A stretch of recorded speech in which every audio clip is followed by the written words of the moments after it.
వీళ్ళు ఇన్నేనా రోడ్డు మంచిగా పడుతుంది వచ్చి కొబ్బరికాయ కొట్టకపోతే మంచిగా తాను చేస్తున్నావు అదే ఉంటే ముందు చెప్పాలి తాను చేయకపోతే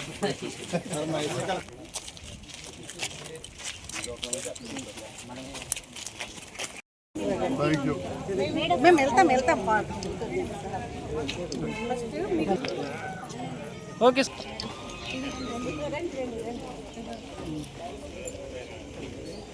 ఓకే సార్. హెడ్ మాస్టర్ గారు గారు మరి హేమలత గారు గ్రామ యూత్ సభ్యులకు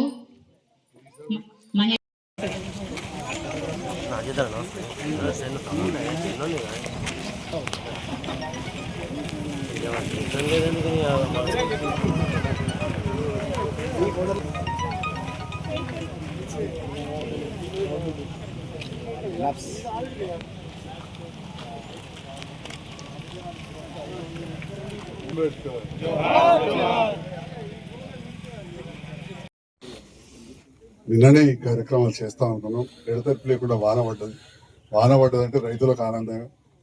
వ్యవసాయం చేయకపోయినా కానీ చాలా పెద్ద ఎత్తున మొదటి నుంచి కూడా వ్యవసాయం చేసిన కుటుంబం, చేయించిన కుటుంబం 24 వ్యవసాయం చేస్తుంటే కరువు వస్తే కాటకం వస్తే ఎట్లనో మీకంటే ఎక్కువ మాకు తెలుసు. ఎందుకంటే అంతరం ఊర్లోకి వెళ్ళే పెద్ద కాలం వస్తుంది. మనిషికి మాయో జితేంద్రరావు సార్ 20 ఎకరాలు మాయో 20 ఎకరాలు వినాయి కానీ 10 ఎకరాలు కూడా వారాయి మాకు ఈదుకున్నాయి. మరి రవీందర్ రెడ్డిది కూడా అట్లే ఉంటుంది. ఎకరం 2 ఎకరాలు వాడుతుంది. అది మాది బాయికాడ కొనుక్కుంటే మిగిలిందంతా మీదికే ఉంటుంది. అట్లాంటి చోట ఆ కాలువ చెరువు నింపే కార్యక్రమం చేసుకున్నాం. ఈ రకంగా మీ అందరి సహకారంతో గెలిచినాం. అభివృద్ధి అనేది నిరంతర ప్రక్రియ. దాంట్లో భాగంగా సంగంపల్లి అనేది సోమనపల్లికి ఆమ్లెట్ లెక్క ఉండింది. అంటే పక్క అనుబంధ గ్రామంలాగా ఉండింది. ఎప్పుడైనా కనుక సంత కొడుకే సవతి కొడుకు అన్నట్టు అవుతుంది. అట్లనే ఉండే అని చెప్పి మరి మనలో చెప్పదు. నేను అప్పుడు రాజకీయాలకు లేదు. నేను రాజకీయాలకు రాగానే ముందుగా చేసిన పనులలో సంగంపల్లి గ్రామాన్ని మనం కొత్తగా చేసుకున్నాం. సంగంపల్లి మీద ప్రత్యేకమైన దృష్టి పెడతా అని చెప్పి అప్పుడు మా వెంకగౌడు వీళ్ళంతా నాకు పాత పరిచయాలు కొద్దిగా నేనన్నా మళ్ళన్నా అప్పుడు గింత పరిచయాలు లేకుండా మన మహేష్ వాళ్ళ పిల్లలు కొందరు తిరుగుదు చెప్పిన. కానీ దురదృష్టవశాత్తు వీళ్ళు తెలియదు ఏం లేదు. నేను గెలిచిందో లేదో కరోనా కూర్చున్నా 2 ఏళ్ళు దాంట్లో వీకింది. అయినా కానీ ఇలా ఖచ్చితంగా మా మీనాన్ని ఏమో అనుకోడు. వారు సర్పంచ్ ఉన్నప్పటికంటే మా మళ్ళీ ఎక్కువ పనులు చేసిండు. అభివృద్ధి జరిగిందని మళ్ళీ అప్పుడు అంటే మనం చేసుకుంటూ పోతున్నాం. కానీ ఎంత చేసినా మా సోదరుడు అన్నట్టు ఇంకా ఉన్నాయి. ఎందుకంటే చాలా ఏళ్ళు సంత కొడుకు బిడ్డలా కాక సంవత్సరాలు అయిపోయే వారు కొద్దిగా అంతా ఇంకా పడ్డది. కానీ ఇప్పుడు ముందడికి పోతుంది. మన నాయకులు సోమనపల్లి సంగంపల్లి నాయకులు ఎలానో కూడా చెప్పారు.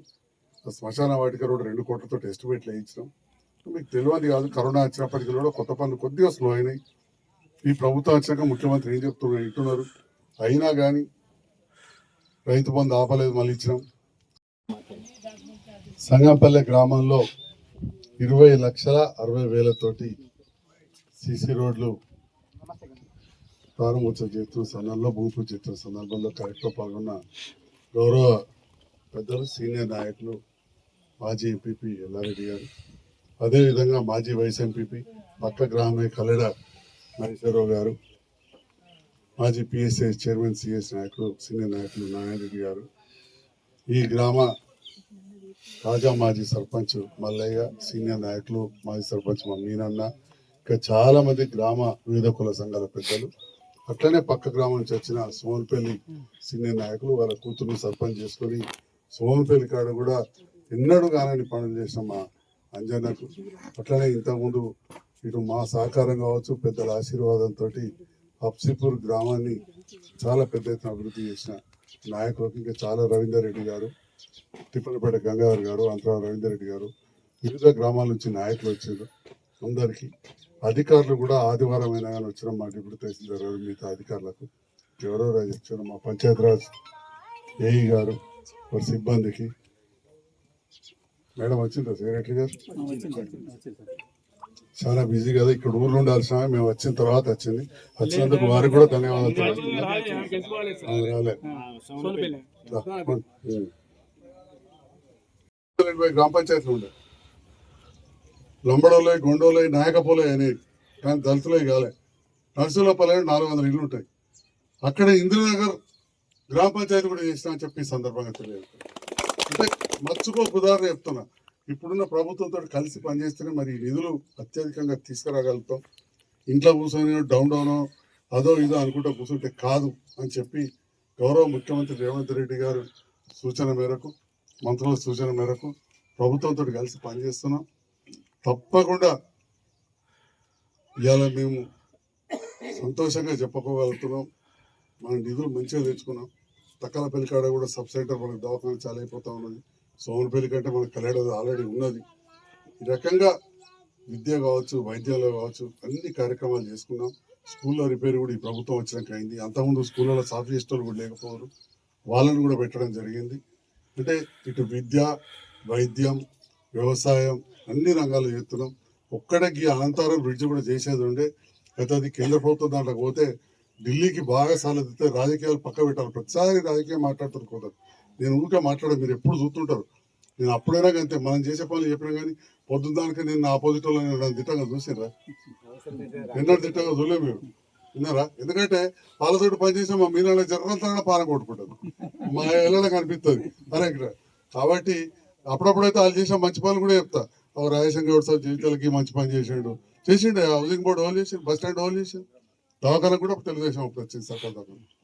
రమణ చేసిండు, నర్సింగ్ కాలేజ్ చేసిండు, ఇంకేమో చేసిండు. నాకు తెలిసి అవన్నీ ఇచ్చినాం. పేదోళ్ళకి ఇండ్లు ఇస్తా ఉన్నాం. ఉచిత బస్సు కావచ్చు. ఇవాళ ఈ పక్కన ఉన్న ఏ ఇంటోళ్ళు కూడా కరెంటు బిల్లు కడతలేదు. మన దాంట్లో ఉన్న వాళ్ళు కూడా బాగా మంది కరెంటు బిల్లు కడతలేదు. ఆ రకంగా కొత్త ప్రభుత్వం కూడా ఎన్నో కొత్త కార్యక్రమాలు చేస్తూ ఉన్నది. అటు దొడ్డు బియ్యంకెళ్ళి సన్న బియ్యం ఇచ్చే వరకు ధర ఎంత పరగవుతుందో మీకు అంత ఎరికే. అది ప్రభుత్వం పోయాలి. కరెంటు ఫ్రీ ఇచ్చే వరకు ఎంత ఖర్చు అవుతుందో మీకు ఎరికే. మా ఆశమ్మ ఫ్రీగా బస్సులు వచ్చింది. ఇప్పుడు ఆ బస్సుకి అయితే మళ్ళీ కట్టాల్సిందే, ఉట్టినైతే నడవదు. మళ్ళీ డీజిల్ పోయాలి, బస్సు కొనాలి, కొత్త బస్సు పెట్టాలి.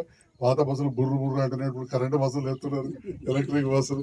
ఇవన్నీ కార్యక్రమాలు చేస్తూ ఈరోజు 20 లక్షలతోటి కార్యక్రమం.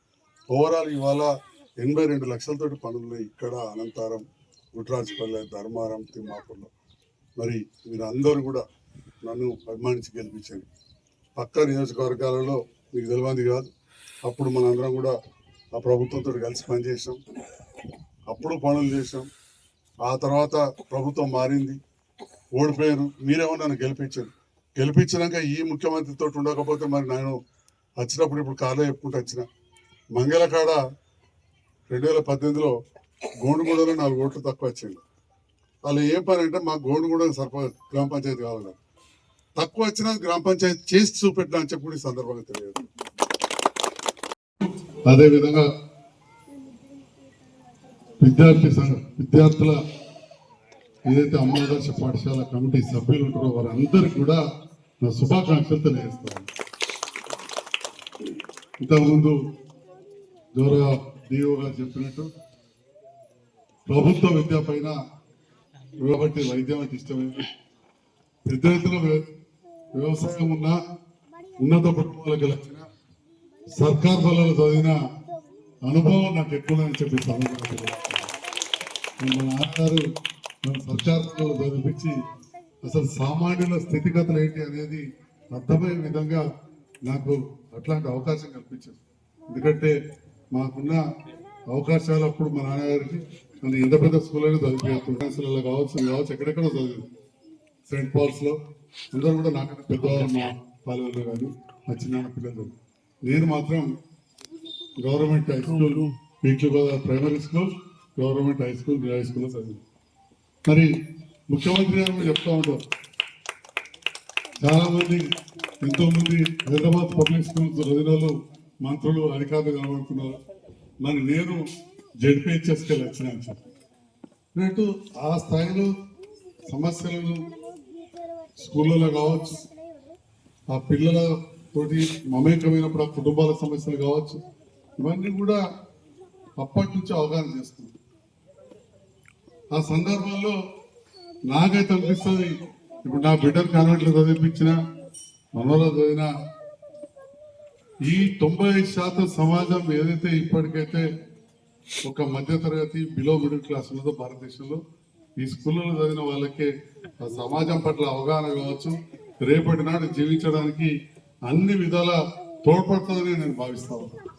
వికాసం అనే విషయాన్ని ఎవరు కూడా మర్చిపోకుండా విద్యకు ప్రాధాన్యం ఇస్తూ ప్రభుత్వ పాఠశాలలో ఎవరైతే మధ్యతరగతి పేదవాళ్ళు చదువుతున్నారో వాళ్ళకు ఒక మంచి విద్యను ఇవ్వాలి అనే ఆలోచనతో గత ప్రభుత్వాలు చేసిన ఈ ప్రభుత్వం వచ్చిన తర్వాత ముఖ్యమంత్రి గారు స్వయాన విద్యాశాఖను రేవంత్ రెడ్డి గారు వారి దగ్గరనే ఉంచుకొని పాఠశాలలో మరమ్మతులకు ఫస్ట్ ప్రాధాన్యత ఇస్తూ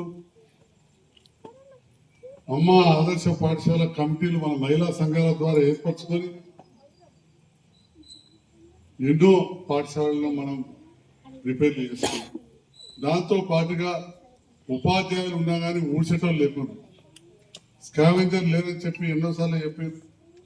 ఆ సమస్యను కూడా గౌరవ ముఖ్యమంత్రి గారు మెల్లమెల్లగా తొలగిస్తూ మరి పాఠశాలల్లో ఉపాధ్యాయులు పిల్లలకు చదువు చెప్పాలంటే వాళ్ళకు కూడా కొంత ప్రోత్సాహం ఉండాలి. ప్రమోషన్లు రాక, బదిలీ లేక, రెగ్యులర్ ఎంఈఓ లేక, రెగ్యులర్ డిఓ లేక కొన్ని సంవత్సరాలు కుంటుపడ్డారు. అలాంటి వ్యవస్థను ముఖ్యమంత్రి గారు ఒక్క కలంపోటుతో 25,000 మంది ఉపాధ్యాయులకు ప్రమోషన్లు ఇచ్చి ఎంఈఓలను ఏర్పాటు చేసి డిఓని ఏర్పాటు చేసి ఈరోజు విద్యా వ్యవస్థను ఒక గాడిలో తీసుకొస్తారు. ప్రభుత్వం మనం ఎప్పటికప్పుడు సంరక్షించుకోవాల్సిన అవసరం ఉంటుంది. డిఓ శ్రీ రామనాయక్ గారి నేతృత్వంలో జరిగిన ట్రైనింగ్ ప్రోగ్రామ్స్ కు నేను కూడా వెళ్ళా. ఎట్లయితే రైతుల పట్ల నాకు ఇంట్రెస్ట్ ఉండి రైతు ముంగిట్లో శాస్త్రవేత్తల కార్యక్రమం వెళ్ళినాం, ఆ ట్రైనింగ్ ప్రోగ్రాంలు పెడితే నేను వెళ్ళా.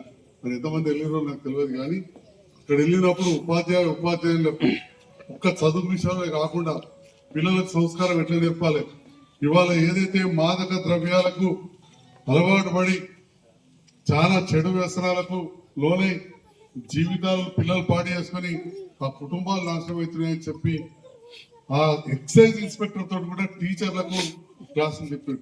అంటే టీచర్లు మళ్ళీ విద్యార్థులకు తద్వారా చెప్పొచ్చు అని చెప్పి ఇంతకుముందు చెప్పినట్టు ఆర్టిఫిషియల్ ఇంటెలిజెన్స్ వాటిపై కావచ్చు. ఈ రకంగా మొన్న ఎండాకాలంలో వాళ్ళ సెలవులలో అవన్నీ క్లాసులు ఏర్పాటు చేశారు. అటువంటి వాటిని నేను ప్రత్యక్షంగా రాయకల్లో జైకల్లో 2 చోట్ల కూడా నేను అటెండ్ అయినా. రోడ్డు కావాలని అడుగుతారు.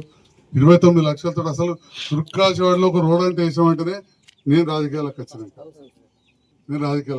ఇట్లా ఈ రకంగా ఈ ప్రాంతంలో మనం పనులు చేసుకుంటూ పోతున్నాం. దాని తర్వాత అనంతరంలో చాలా మంది పేదవాళ్ళు ఉంటారు. మరి గౌరవ ముఖ్యమంత్రి రేవంత్ రెడ్డి గారు వచ్చిన తర్వాత కొత్త ప్రభుత్వం ఏం చేయలేనట్టు కాదు. ఇవాళ అనంతరంలో ఒక 20 మంది కొత్తగా ఇండ్లు కట్టుకుంటారు. ఇందిరాబాద్ దొడ్డు బియ్యం తినటోళ్ళు ఇవాళ సన్న బియ్యం తింటారు. తప్పుడు ప్రచారం చేస్తున్నారు, దొడ్డు బియ్యం సన్నగా చేసి ఇస్తున్నారని. అట్లిస్తే ఎవరికి గిట్టది. అట్లాంటిది ఏమన్నా చర్యలు తీసుకోవాలని చెప్పి నేను తహసీల్దార్కు ఎస్ఐ గారికి చెప్పినా ఆ సన్న బియ్యమే రకరకాలు ఉంటాయి సన్న బియ్యంలో. దాంతో పాటు మరి ఇక్కడ ఉన్నది చెప్పాలి, మీకు కరెంట్ బిల్ మాఫ్ అయిందా లేదా? సర్కార్ వచ్చినాక అయిందా? ఉన్నది చెప్పు. మరి కరెంట్ బిల్ మాఫ్ అయింది. మహిళలు బస్సులో ఫ్రీగా వస్తున్నారు. జైత్యాల సర్కార్ దవాఖాన ఇప్పుడు ఎంత ఉందో అంత పెద్దది కడతాం. మీకు టీకాలు వేయించుకున్నందుకు ఇక ఆడికి దూరం పోయే పని లేదు. తక్కల పెళ్ళికాడ రోడ్డు దగ్గరనే మంచి దవాఖాన కడుతున్నాం. రోడ్డుకు దగ్గరనే పిల్లల టీకాలు కావచ్చు, జ్వరం ఇవన్నీ కూడా సిస్టరామాలు మా ఆశమ్మలు చెప్పిరా. బిల్డింగ్ అయితే చూపించినారా మా సిస్టర్ గారు?